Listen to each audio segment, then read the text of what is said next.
Les amis, n'étant pas satisfait de la qualité de cette vidéo qui a été tournée dans la précipitation et n'ayant aucun moyen de la retourner, j'ajouterai des éléments importants en voix off pour que vous puissiez avoir plus de détails sur les éléments de mon setup.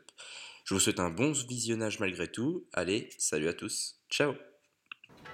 Les amis, bonjour, j'espère que vous allez bien. Alors aujourd'hui, on se retrouve pour une vidéo setup. Ça faisait très longtemps que j'avais prévu de vous la faire.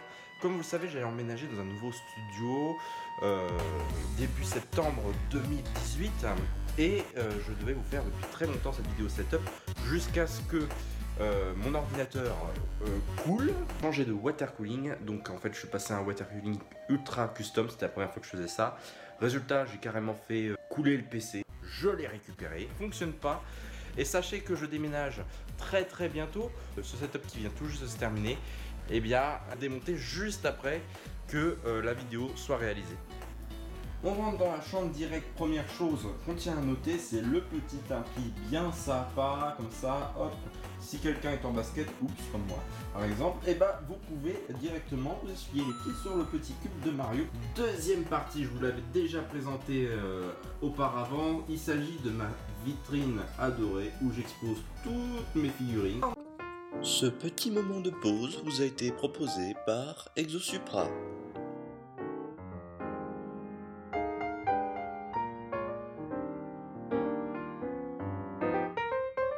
On en vient à la partie qui m'intéresse le plus parmi mes figurines, et il s'agit de ma figurine à 600 €. Je vous assure que je ne vous ai pas baragouiné. On est sur du 600 €. Cette figurine là, plus précisément. Et pourquoi? Parce que vous ne le voyez peut-être pas, mais elle est déjà apparue plusieurs fois dans mes vidéos. Mais il s'agit d'une figurine en résine. Donc contrairement à toutes mes autres figurines qui sont en PVC, celle-ci est en résine. Nous voici directement sur mon setup, voilà, en triple screen. Nous avons ici des écrans Yamaha en 27 pouces Black Oak, et l'avantage de ces écrans, c'est que vous voyez, quand on fait un triple screen, la liaison est vraiment très faible. Oculus Rift, donc c'est le premier, celui qui a été vraiment développé par l'entreprise Oculus, pas les casques qui ont été rachetés fabriqués et rachetés l'entreprise par Facebook. On est vraiment sur les premiers, le dernier modèle de l'entreprise Oculus tel qu'il a été fabriqué,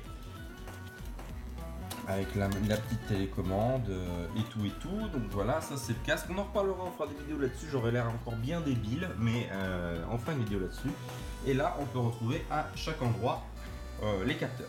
Ici, on retrouve mon micro. C'est un Blue Yeti, tout aux alentours de 150 €. Mon Mac, donc mon Mac que j'utilise exclusivement pour faire toutes mes vidéos, c'est un MacBook Pro de janvier 2015 et j'en suis très satisfait. Alors, plaçons directement au clavier. On est sur un clavier G-Skill. On est sur un tapis de souris qui vient directement de chez Corsair. Avec, il y a la souris Razer Mambo.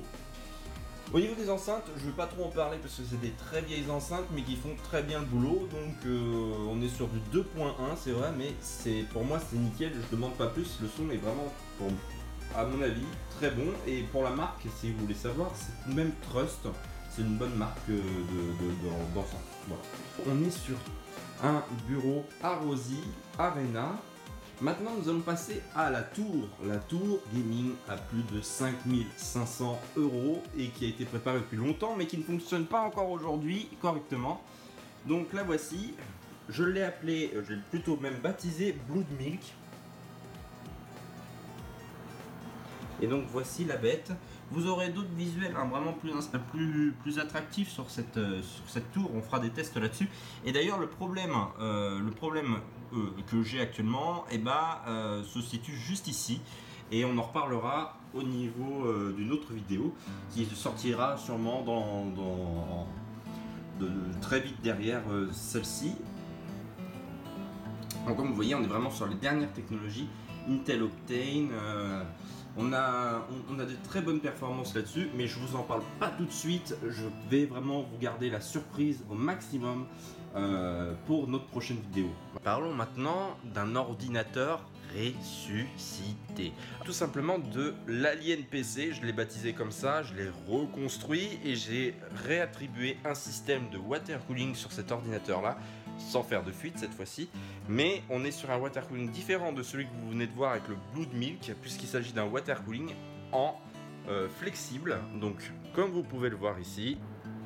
On en reparlera de ce petit bébé qui embarque beaucoup de disques durs, bien entendu. Ouh là là, les vitres sont pas propres, ça se voit direct. Ouais, de ce petit bébé qui embarque beaucoup de disques durs, il dispose d'une très bonne performance de refroidissement et on en reparlera, vous inquiétez pas. Et c'est ce PC là, je sais pas si vous vous souvenez, vous allez le voir là tout de suite, qui avait complètement coulé dans mon projet pour faire du water cooling rigide. GL62QF. Cet ordinateur portable là, il me sert bien entendu pour des usages portables, donc c'est souvent quand je suis en déplacement que j'utilise cet ordinateur là, puisque je le rappelle, je me déconseille de jouer aux jeux vidéo avec un ordinateur portable, mais celui-ci dispose quand même d'un avantage pour éviter de faire chauffer nos ordinateurs portables. J'en parlerai plus tard, mais jouer à un jeu sans même l'installer sur le PC, et ça peut être vachement bien, mais je vous expliquerai comment faire, je vous donnerai encore un nouveau tuto. J'ai un planning de vidéos ultra chargé rien que pour vous. Alors je sais pas depuis combien de temps je suis en train de tourner cette vidéo, parce que j'ai refait plein de fois le montage, parce qu'il y a des moments la main tremble, des trucs comme ça. J'aurais vraiment dû prendre mon trépied parce que c'est pas terrible du tout. On se retrouve très bientôt dans cette prochaine vidéo. Salut à tous, ciao.